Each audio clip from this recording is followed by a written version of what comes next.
সাকিবকে একাদশে নিয়েই পাকিস্তানের বিপক্ষে মাঠে নামতে যাচ্ছে বাংলাদেশ। প্রথম ওয়ানডেতে দেখা মিলতে পারে তাকে। তবে সাকিব ফিরলে একাদশ থেকে বাদ পড়বেন কে? দীর্ঘদিন ওয়ানডে খেলে না বাংলাদেশ, সেখানে একাদশ হবে কেমন? প্রশ্নের উত্তর খোঁজার চেষ্টা প্রতিবেদন। বিশ্বকাপ শেষে বাংলাদেশ সফরে আসবে পাকিস্তান ক্রিকেট দল। সূচি অনুযায়ী ৯ মার্চ ঢাকায় পা রাখবে তারা। এরপর ১১, ১৩ ও ১৫ মার্চ ৩ ম্যাচের ওয়ানডে সিরিজ অনুষ্ঠিত হবে।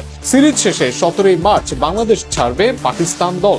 এই ম্যাচে টাইগারদের একাদশে প্রায় ২ বছর পর দেশের মাটিতে খেলতে নামবেন সাকিব আল হাসান। সেক্ষেত্রে দলের একাদশে ওপেনিংয়ে দেখা মিলতে পারে সৌম্য সরকার ও তানজিদ হাসান তামিমকে। টি-20তে না থাকলেও সর্বশেষ ওয়ানডে স্কোয়াডে ছিলেন সৌম্য। এদিকে ওয়ান ডাউনে খেলতে পারেন সাইফ হাসান। সেক্ষেত্রে ৪ নম্বরে খেলবেন দলের সাবেক অধিনায়ক শান্ত। ইনফর্ম শান্তর পর ৫ নম্বরে কে খেলবেন তা নিয়ে আছে বড় প্রশ্ন। অঙ্কন, লিটন দাস নাকি শামীম হোসেন পাটোয়ারি? এই প্রশ্নের উত্তর মেলা কঠিন, তবে লিটন দাসকে এই স্থানে দেখার সম্ভাবনা বেশি। ৬ নম্বরে ব্যাট করতে পারেন আলোচিত বিশ্বসেরা অলরাউন্ডার সাকিব আল হাসান।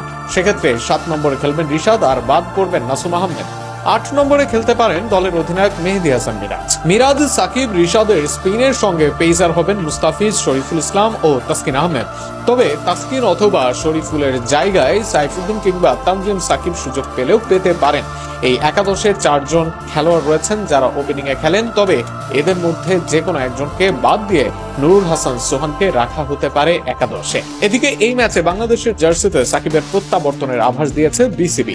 সাকিবের বিরুদ্ধে থাকা পুরনো মামলা ও অন্যান্য আইনি জটিলতা নিয়েও আলোচনা হয়েছে বলে জানান আসিফ আকবর। তিনি বলেন, এসব বিষয়ে সাকিবের আইনজীবী বিসিবির সঙ্গে যোগাযোগ করেছেন। খুব দ্রুত, সম্ভবত রোববার বা সোমবারের মধ্যে মামলার নথিপত্র সরকারের কাছে পাঠানো হবে। ক্রীড়া প্রতিমন্ত্রীর মাধ্যমে ফাইলগুলো সংশ্লিষ্ট দপ্তরে পৌঁছে দেওয়া হবে বলে আশা করছেন বোর্ড কর্তারা। একই অনুষ্ঠানে বিসিবির সহ সভাপতি ফারুক আহমেদ বলেন, সাকিবের ক্রিকেটীয় সামর্থ্য নিয়ে নতুন করে বলার কিছু নেই। বিভিন্ন ফ্রাঞ্চাইজি লিগে তিনি এখনো খেলছেন এবং বেশ কিছু ম্যাচে দারুণ পারফরমেন্সও করেছেন। ফিটনেস সন্তোষজনক থাকলে তিনি এখনো দলের জন্য বড় সম্পদ। তিনি বাংলাদেশ ক্রিকেটের একটি শক্তিশালী ব্র্যান্ড। এদিকে আসিফ আকবর বলেছেন, যেহেতু সাকিব দেশে একটি পূর্ণাঙ্গ সিরিজ খেলতে চান, সেক্ষেত্রে সেটি যদি পাকিস্তান সিরিজ হয় তাহলে দায়মুক্ত হতে পারি আমরা। প্রসঙ্গত, প্রথম ওয়ানডে অনুষ্ঠিত হবে ১১ মার্চ।